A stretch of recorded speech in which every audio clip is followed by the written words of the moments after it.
Hello, namaste, आप कैसे हो? Welcome to Tokyo Spice Magic. Actually, we changed the YouTube channel names from the Marshmallow to the Tokyo Spice Magic this time. And here is the Kohei, our new members. So actually, we come here like this is the Nishikasai. It's called the Indian town in Japan, in Tokyo. And we come to the Shanti Tea. And actually today we are going to interview with the person actually who made Nishikasai as an Indian town in Tokyo. And here is Chandani-san. Thank you so much for taking time for us today. Thank you. Namaste. Namaste. And we want to ask your background, the life in Japan. Yes. And Shanti Tea, Yes. your business in Japan. And you were like the Indian town, you are an Indian restaurant, Yes. Indian curry restaurant. Yes. So let me ask the question about Chandani-san in Hindi for you guys to understand in English and in Hindi as well. Yes, so let me start. And first question is, आप Japan क्यों आए? क्यों आए? आप Japan क्यों आए? मैं Japan व्यापार के सिलसिले में आया था। हमारे परिवार में व्यापार का अपना बाहर से सामान मंगाते हैं, एक्सपोर्ट करते हैं, इंपोर्ट करते हैं। तो इस सिलसिले में मैं जापान आया था। And क्यों निष्कासाई बना इंडियन टाउन? हाँ, ये एक लंबी कहानी है। असल में मैं तो यहाँ पहुँच गया था सन 1978 में। उसके बाद हमने यहाँ पे अपना व्यापार ऑफिस शुरू किया और व्यापार शुरू किया। 20 साल बीत गए थे। उसके बाद ये दुनिया में कंप्यूटर का एक प्रॉब्लम हुआ, जिसमें उनको सॉफ्टवेयर को फिर से लिखना पड़ रहा था। उसको Y2K कहते हैं, 2000 का प्रॉब्लम। तो उस समय काफ़ी इंडिया से, भारत से आईटी इंजीनियर को जापान बुलाया गया था। तो जो आईटी इंजीनियर आए हुए थे उनके लिए खाने पीने की तकलीफ हो रही थी, जो शाकाहारी थे।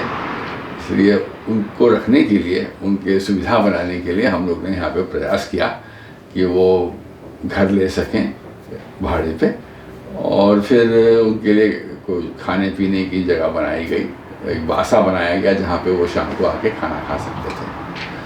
उससे एक कदम आगे बढ़ते चलते हुए हमने दिवाली मनाई, फिर बच्चों के लिए स्कूल खोला, हिंदुस्तानी टीवी प्रोग्राम लाए, हिंदुस्तानी मसाला और चावल और आटा और दाल के लिए दुकान खोला। एक एक करके जैसे कि हिंदुस्तानी को यहाँ पे रहने के लिए सुविधा हो, इस तरीके से यहाँ तैयारी करते चले। और उसको देखते हुए जो भारत से लोग आ रहे थे उस इलाके, इसी एरिया में रहने लगे। तो पहले 30 जन थे, वो 100 जन हुए, फिर 300 हुए, फिर 1000 हुए, फिर 2000 हुए, 3000 हुए, अब 4000 से ज़्यादा हिंदुस्तानी इस जगह पे रहते हैं। कुल मिला के जितने जापान में हिंदुस्तानी हैं उसका 10% यहाँ रहते हैं। अपने जापान में किस तरह की गतिविधियाँ की है? हमने यहाँ पे भाई, हम तो आए थे व्यापार के सिलसिले में, इसलिए हमारा काम व्यापार से ही था। तो वो अपना पूरा प्रयास यही रहा कि जापान में किस तरीके से हम भारतीय चीज़ों को बेच सकें। और उसमें हमने पहले शुरू किया भारत से भारतीय चाय मंगाने की, और चाय का फिर हमने यहाँ पे होलसेल का व्यापार शुरू किया। तो इसलिए आज यहाँ पे हम उसी सिलसिले में अभी भी काम कर रहे हैं। शांति टी बोल के, शांति कोचा जापानी में, शांति टी ये नाम से हमारी ब्रांड है, और इसको हम होलसेल करते हैं। अपने इंडियन टाउन का निर्माण कैसे किया? भाई, ये तो एक हमारे अकेले से नहीं होता है, ये सबके मिलजुल के करने वाली बात है।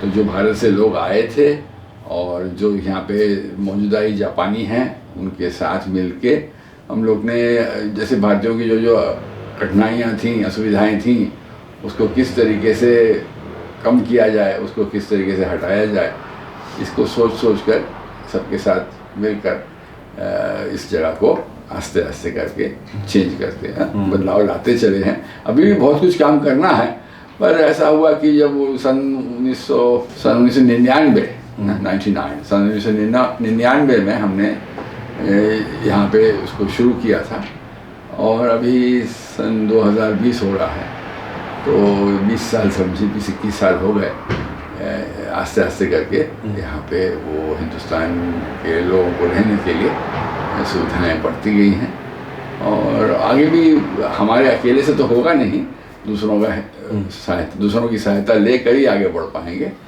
पर ये कोशिश जारी है। श्री चांदरानी के लिए जापान क्या है? अरे ये क्या पूछ बैठे आप।